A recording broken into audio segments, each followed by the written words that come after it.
السلام علیکم ورحمۃ اللہ وبرکاتہ۔ آج کا ہمارا سوال غسل کے متعلق ہے کہ غسل کیسے کرنا چاہیے۔ اس سے پہلے اگر ہم وہ وجوہات جان لیں جن بنا پر غسل فرض ہوتا ہے، اور یہی غسل جو ابھی ہم جس کا طریقہ سیکھیں گے، جمعے کے دن بھی یہی کرنا ہوتا ہے، عید والے دن بھی یہی کرنا ہوتا ہے، اور میت کو بھی یہی غسل دیتے ہیں۔ اسی طریقے سے یہ غسل فرض ہوتا ہے مردوں میں، اس کی اور وجوہات ہیں، خواتین میں اور وجوہات ہیں۔ کچھ وجوہات سیم ہیں، جیسے منی کا اخراج ہے، احتلام کی وجہ سے ہو جائے یا جو ہے نا وہ میاں بیوی کے تعلقات کی وجہ سے ہو جائے تو یہ غسل فرض ہو جاتا ہے۔ اسی طریقے سے خواتین میں ان کے جو مینسز ہیں اس کے بعد جب پاک ہونا ہے تب یہ غسل کرنا ہے۔ اسی طریقے سے اگر بچے کی ولادت کے بعد جو خون آتا ہے جس کو نفاس کا خون کہتے ہیں، اس میں بھی خواتین نے جب پاک ہونا ہے تو یہی غسل کا طریقہ ان کے لیے جو ہے نا وہ ان کو اختیار کرنا پڑے گا۔ اب چلتے ہیں طریقے کی طرف۔ تو طریقے میں سب سے پہلے نیت آتی ہے۔ نیت ہم کر لیں کہ میں جو ہے نا وہ کس مقصد کے لیے غسل کر رہا ہوں یا کر رہی ہوں۔ اس کے بعد جو ہے نا وہ واش روم میں جانے کی دعا پڑھیں، بسم اللہ اللہم انی اعوذ بک من الخبث والخبائث۔ دعا پڑھنے کے بعد جب ہم انٹر ہو گئے ہیں تو اچھے طریقے سے سب سے پہلے اپنی جو ہے نا وہ شرمگاہ کے آس پاس کا حصہ جو ہے وہ اس کو دھو لیں، شرمگاہ کو اچھے سے دھو لیں۔ اگر پانی جو ہے وہ ہم نے ٹب سے لینا ہے ہاتھ کے ذریعے سے تو پہلے ہاتھ دھو لیں، اور اگر شاور ہے یا کوئی اور چیز جس کے ذریعے سے ہم لے رہے ہیں یا بالٹی پہلے سے بھری ہوئی ہے تو ہم پہلے شرمگاہ کو اچھے سے دھو لیں، پھر صابن سے ہاتھ دھوئیں،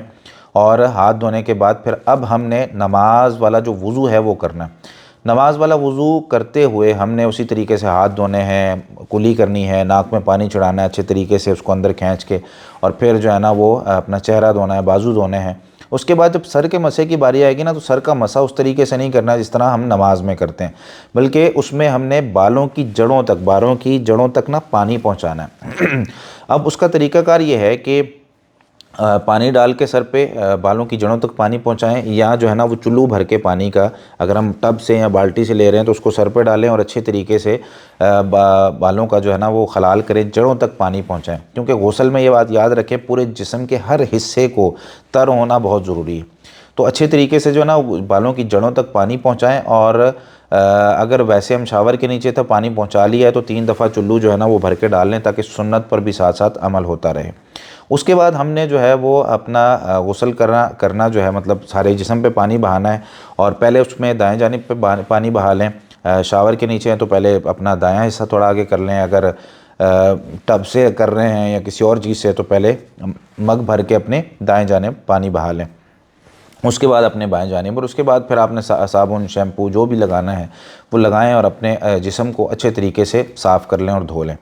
اگر اس دوران آپ کے جو ہے نا ہاتھ آپ کی شرمگاہ کو دوبارہ لگ جاتا ہے تو آپ کا وہ وضو جو ہے وہ ٹوٹ جائے گا جو آپ نے کیا ہے۔ اگر نہیں ٹوٹتا، شرمگاہ کو ہاتھ نہیں لگتا، تو آپ اس سے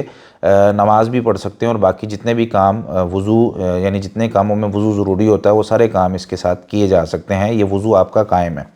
اچھا، اس میں اب جو پاؤں دھونے ہیں، پاؤں اس کے ساتھ بھی دھوئے جا سکتے ہیں اگر تو وہاں پہ پانی کھڑا نہیں ہوتا ہے، اور اگر پانی کھڑا ہوتا ہے ایسی جگہ پہ ہیں جہاں پانی کھڑا ہو جاتا ہے، پاؤں اسی پانی کے اندر ہی ہیں یا پانی کے جو ہے نا وہ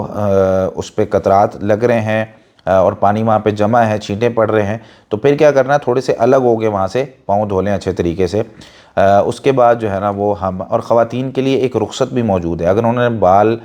بڑے سخت باندھے ہوئے ہیں نا، جیسے میڈیاں وغیرہ باندھنا یا اور کسی طریقے سے خواتین لٹیں بنا لیتی ہیں بڑی سخت بالوں کی، تو وہ اس کو کھولے بغیر ہی اپنا جو ہے نا وہ غسل کر سکتی ہیں، اور اس کو وہ نہ بھی کھولیں، پانی جڑوں تک ان کو اگر ویسے پہنچ جاتا ہے تو ٹھیک ہے، اگر کوئی ایک آدھی ان کا ہلکا سا حصہ کوئی خشک بھی رہ جاتا ہے بالوں کو باندھنے کی وجہ سے، تو وہ اس میں اسلام نے ان کو یا نبی کریم صلی اللہ علیہ وسلم نے ان کو بال کھولنے کا حکم نہیں دیا، بلکہ اجازت دی ہے کہ وہ اپنی مینڈیاں باندھے رکھیں، اپنی لٹیں باندھے رکھیں اور اسی میں غسل کر لیں۔ تو یہ جو ہے نا وہ مختصر سا ایک طریقہ جو میں نے مختصر سے وقت میں آپ کو بیان کیا ہے۔ اس کے بعد جو ہے نا وہ کچھ سوالات لوگ کرتے ہیں، اور باقی سوالات آپ کومنٹس میں بھی کر سکتے ہیں۔ ایک سوال مثال کے طور پر مجھ سے آج ہی ایک شخص نے جب یہ سوال کیا تو ساتھ اس نے یہ بھی پوچھا، کیا ہم کپڑے اتار کر وضو کر سکتے ہیں؟ تو بھائی یہ جو ہم نے نماز، یہ جو غسل میں ابھی وضو کیا ہے، یہ کپڑے اتار کر ہی تھا، اور نبی کریم صلی اللہ علیہ وسلم کیا کرتے تھے، تو اس لیے کپڑے اتار کر بھی وضو ہو جاتا ہے، بس وہی چیز ہے کہ وضو کرنے کے بعد شرمگاہ کو ہاتھ نہیں لگانا ہے۔ جزاکم اللہ خیرا، السلام علیکم۔